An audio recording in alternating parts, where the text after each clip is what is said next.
Bismillah, alhamdulillah, wa salatu wa salamu ala rasulillah wa ala alihi wa sahbihi wa man walah. Amma ba'd. I wanted to give a relatively brief talk because I really want to save some time for Q&A. The topic is very near and dear to all of us sitting in this room. That's why we're here. I think every one of us knows someone who's gone through a crisis of faith, perhaps even someone who's no longer a Muslim.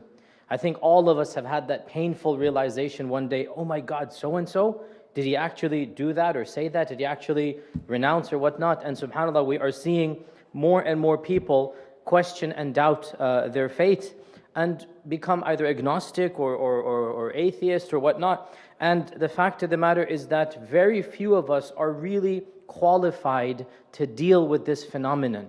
When you go and study Islam, or you're not trained to deal with the types of problems that our youth come up to me and other scholars with. And I want to just give some broad outlines. SubhanAllah, just recently I was discussing with somebody who openly became murtad, but he was a very active person in his community. He was a youth counselor, he was a regular at the masjid, and then all of a sudden he just dropped out for a year, and then he announced that he's no longer a Muslim. Somebody connected me with this brother. We had a very long back and forth, and it was the standard questions. Why does Islam allow this? How could the Quran say this? Why did the Prophet ﷺ do that? All of these questions about issues that he is finding ethically problematic about the Quran, about the Sunnah, about the Seerah. So today I'm going to just very briefly touch about how do we understand this phenomenon. Realize, my dear brothers and sisters, that Allah subhanahu wa ta'ala created us with three primary needs or faculties, if you like. The physical needs, the spiritual needs, and the intellectual needs. We have, number one, physical needs. And so physical, we need to eat, we need to drink, we need air. If we don't have these things, we're going to die. Number two, we also have spiritual needs. And these spiritual needs must also be fulfilled. If they are not fulfilled, then what happens?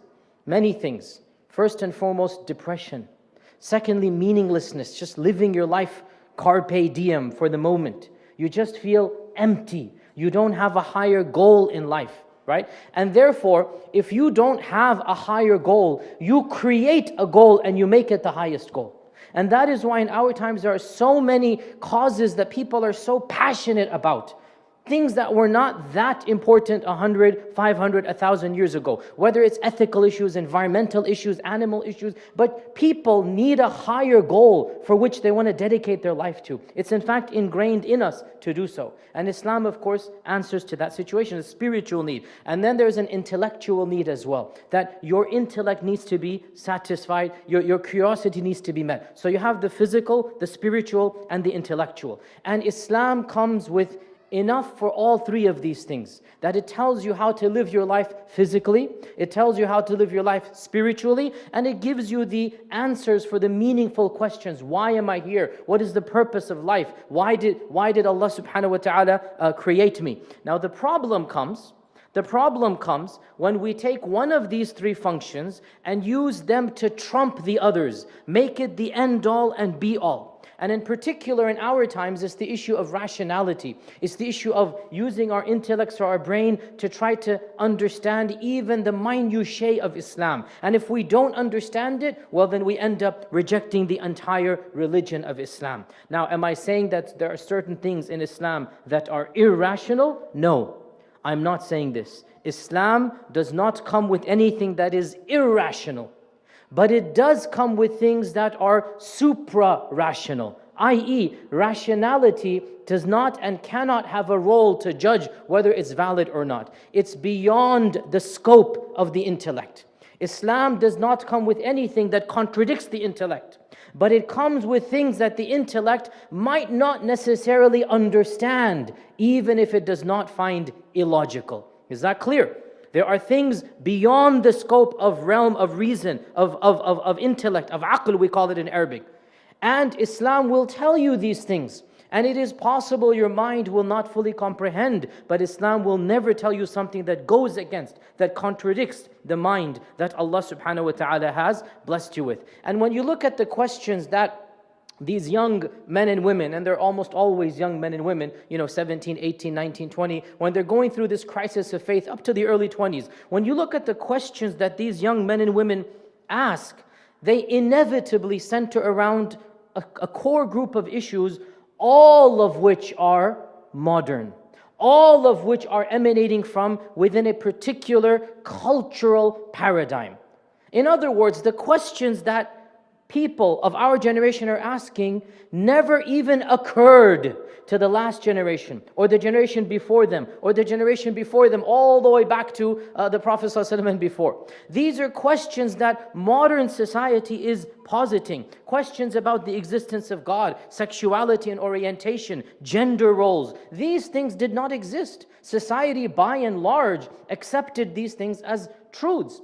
And 100 years from now, the questions that then those generations of Muslims will be asking will be completely unknown of, unthought of by the generations of our times. So, instead of being so quick to question Islam, take a step back and be just as questioning of your own questions and where they're emanating from. Instead of just jumping at the Quran and saying, why does the Quran say this? Take a step back before you get there and ask yourself, why am I asking this particular question and not another one that perhaps 500 or 1,000 years ago was at the forefront of people's minds? And when you start contextualizing yourself, look, you and I, both of us, we are products of a particular civilization, of a particular code of conduct, ethics, morality, of a particular paradigm. We are living and born and raised in a particular context. And the questions that are being spoon-fed to us by the context that we live in, we also should be brave enough to challenge those questions. Why are we not brave enough to challenge those questions, even as we're brave enough to challenge the Quran? Those questions will change. The Quran will remain, as we know, unchanged. And the topic of intellect, the topic of the role of reason is a very detailed topic. And I mean, just FYI, my PhD dissertation from Yale was about the role of reason and intellect in Islam. That was the whole dissertation, was about how to reconcile, or in particular how Ibn Taymiyyah reconciled reason and revelation in Islam. And it's a very fascinating topic, because in that work, this great theologian Ibn Taymiyyah, he actually critiques this notion that reason alone will always arrive at the truth. And he brings forth such beautiful examples. First and foremost, the impossibility of even defining what is reason, what is rational, what is intellectual. What might be intellectual for us was not intellectual a generation ago. What might be rational for us was not rational 100 years ago. Rationality itself changes from society to time to place. And there is nothing that we can judge rationality by in and of itself. In fact, in our own lives, how many times have we undertaken a course of action thinking this is so logical, this is so reasonable, this is so the correct decision. And the next day, the next week, the next month, the next year, we look back and we say, what a dumb decision I made. How could I have been thinking that? We ourselves experience this. So how then can we take quote-unquote reason to be something above and beyond anything, always deriving ultimate truths from that? Now, does this mean, as I said, that Islam has nothing to do with reason? No, not at all. Allah subhanahu wa ta'ala tells us to think, to ponder. Allah subhanahu wa ta'ala tells us in the Quran to make tafakkur, tadabbur, tadhakkur of His signs.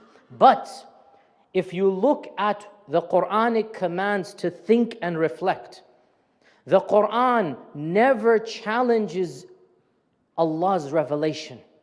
The Quran never tells you, challenge Allah's revelation. Rather, the Quran addresses non-Muslims and says, think, is Islam true or not? Think, is the Prophet true or not? Think, if this book, the Quran, from Allah or not? Once you come to the conclusion that the Quran is the book from Allah, that the Prophet Muhammad ﷺ is a true prophet, that's where you use your mind. Once you admit and submit that the Quran is the book from Allah subhanahu wa ta'ala, then you are not supposed to question each and every minutiae and law and wisdom. We will never understand why we pray 5 times a day and not 4 or 6 times. There's no clear-cut answer we can give. We will never understand why we perform wudu in a certain manner, why we have to do 1 ruku' and 2 sajdas in every rak'ah. It might not be something that is fully understood rationally, but neither is it irrational. It's not against reason. It's there, you just submit. Now if somebody were to say, I don't understand the wisdom in 5, well, tough luck. You've accepted the Quran. We're assuming you have accepted the Quran. You've accepted the Quran, you must accept it as a package deal. So, reason has a role and a place. And what is the role and place of reason? To guide you to the fact that the Prophet Muhammad ﷺ is a prophet. And the Quran is the book from Allah subhanahu wa ta'ala. Once you submit to that, then you accept the package deal. And if you look at the questions that these young men and women ask, they're always about fiqh issues of a relatively minor nature. Why does Islam allow this? Why does the Quran say that? And they're all things to do of a legal nature. They're not to do with the basics or the essence of theology. And we do not judge the validity of a religion based upon the minutiae laws. We don't judge a religion. How can Islam be true when we have to pray 5 times a day? That's not how we judge Islam. We judge Islam based on what? On theology, on purpose of life, on the fact that the Quran is a book from Allah, the miracle of the Quran, which is a separate topic. Once we've established that these things are true, we then accept the message as it is. We don't have the luxury of tinkering with the message itself. And therefore, if we rely too much on these questions and think that our mind itself will be able to answer it, then we are doomed to fail. Because I will never be able to explain to you every single detail of Islam, right? And we have to realize that we should think about the questions themselves and where they're emanating from, and perhaps the questions themselves are flawed. And I want to give you just one simple example that the right always uses, Islamophobes always use, and they make a very big deal of it. And that is, they say, for example, your Prophet, astaghfirullah, was, and they use a very vulgar word, interested in young people. And I don't want to use the word out of respect for the Prophet, because the age of Aisha was young age. It was 9 years old in the Sahih Bukhari hadith. Okay, she was 9 years old according to Hadith of Bukhari. And so they use a very vulgar word. And I've had young men and women come to me, Muslims, and they say, how can we accept this? This is something that is vulgar, it's unethical. I can't believe that a prophet would do this. Now, this person, and this is a classic example, this question is emanating from a particular mind, coming from a particular culture, of a particular generation, and a particular time, and a particular place. The worst enemies of the Prophet ﷺ, who smeared him with everything imaginable, they couldn't even think of this as a flaw. Why? Because cultures vary, practices vary. And it's not just Islamic or Arab culture. The reality is, 500, 1,000 years ago, the world over, people were marrying at younger ages. Why? Because the lifespan was shorter and young kids became mature faster. A 9-year-old of 1,400 years ago is like a 16, 17-year-old intellectually and biologically of our times. So when we say 9, we are back projecting our 9-year-old of 2014, Detroit, imagining a 9-year-old girl, and then back projecting that into Medina and saying, oh, how could our Prophet marry somebody that's 9? See, this is a cultural bias. Go do the research. In some states to this day, I'm from one of them, Tennessee, you can marry people at the age of 14 or 15, right? It's not magical, the age of 18. 50 years ago, 100 years ago, the average age of getting married was in your teen. 500 even more so. Romeo and Juliet, when Romeo and Juliet was written, do you know the age of Romeo and Juliet in the Shakespeare's play? Romeo and Juliet are supposed to be 14 and 13 years old. And that's why they had 14 and 13-year-old actors play Romeo and Juliet. Now in our times, if Romeo and Juliet were 14 and 13, they'd go to jail for pedophilia or something like this, right? But look, when Shakespeare's writing, and Shakespeare's only 500 years ago, Romeo and Juliet are supposed to be 14 and 13 because of his era. 14 and 13 is like our era, 18 and 17. If this is something 500 years ago, and subhanAllah, not even 500, again, go look back in this country, in the 1800s, early 1900s, the average age of marriage was early 20s to teens, in this country. And this is in America. In many other countries to this day, the age of marriage is still much younger. And I don't mind telling you this, my own grandmother, and she was born in British India, my own grandmother got married at the age of 14. She was 14 years old when she got married. And I remember talking to her as she's passed away, Allah yarhamha. I remember asking her and I was at the time 17, 18, so I couldn't imagine getting married at 14. And I said, how could you get married at 14? And she was like, son, beta, everybody got married at that age. All my friends, we all got married at that age. And this is 1920s British India. We're not talking about, 1,000 years ago. So for us to be so gung-ho, so passionate, how could our Prophet ﷺ have done that? SubhanAllah, who should we blame first? Our own intellect or the seerah of the Prophet ﷺ? And of course, this leads us to the issue of how do we respond to these charges. And there are many Muslims, they just don't understand and they buckle under the pressure and they start, figuring out, well, Aisha was actually 18. Very convenient because 18 is the age of marriage here. I'm pretty sure 100 years from now when the age is raised to 1920, automatically Aisha's age will miraculously rise up to 1920. That's not the way to answer these questions. Aisha never complained. She was the happiest wife in the world. She loved the marriage of the Prophet. She loved the Prophet. She's not angry. She's not complaining. This is a 1,400-year-old culture. Now, nobody's saying we need to resurrect that in our times. And I don't have any problem as a faqih, as a theologian, as an imam to say, okay, in our age, a 9-year-old girl does not qualify to get married. We have to wait till she's older. No problem. Many ulama are saying that. But for us to feel this complex, and then we have young people coming up to us, how could Islam allow X? Why does the Quran say Y? Take a step back and ask yourself, why am I asking this question? Where is this question emanating from? Perhaps my own understanding should be questioned before questioning the Quran and Sunnah. Also realize that, as I said, Islam caters to more than just intellectual questions. Far more profound, Islam caters to our inner core spirituality. And in Arabic, that's called the fitrah, the innate subconsciousness that Allah created us upon. We have inside of us some innate subconsciousness, something that Allah put inside every human being. It's called the fitrah. As our Prophet ﷺ said, every child is born upon the fitrah. Every child has this fitrah. What is the fitrah? The fitrah is a source of intuitive knowledge. It's not knowledge that is gained by society, taught to you, spoon-fed to you. You are born knowing certain facts. For example, right from wrong, morality from immorality. Every child knows, every young man and woman knows that to be good is good and to be bad is bad. When you lie, when you cheat, when you steal, that's not good. They know it because it's in the fitrah. When you're kind to the poor, it's something ingrained in us, you feel good about it. And the fitrah also tells us that there is a God and that God is one and He is worthy of being worshipped. So the Muslim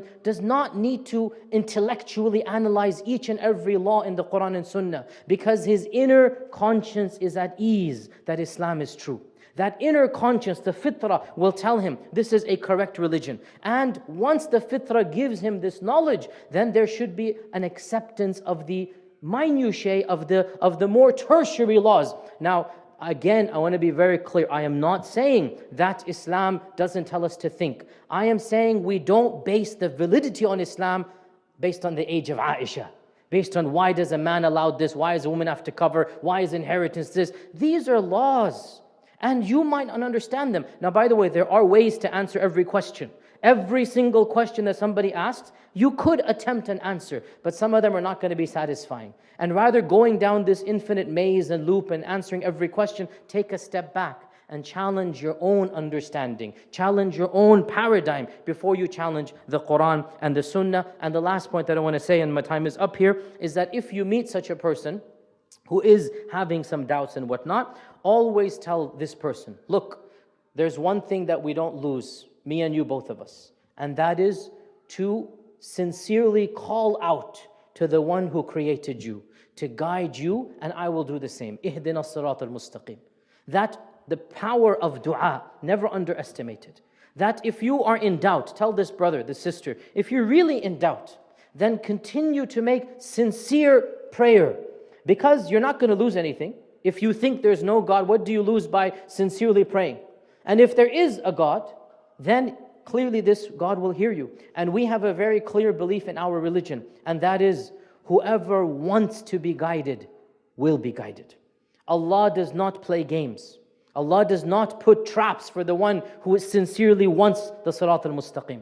So if this person is sincere, and I told this brother as well who I was speaking with, and I still consider him a brother in humanity, and I pray that Allah guides him. I told this brother, we had a long back and forth. In the end, and I wasn't able to answer each and every question, I gave him the generics. In the end I said, look, I am confident that if you are sincere, you will come back to the deen, and inshaAllah ta'ala, me and you will be praying together and giving lectures together one day, inshaAllah ta'ala. And if you are not sincere, then every single answer that I give you, you will find loopholes, because for every why, there's a why not. And for every if, there's a but. And for every and, because there's an and there's an infinite loop over and over again. And there comes a point in time where you simply have to say, you know what? I know this man, the Prophet ﷺ, to be a prophet.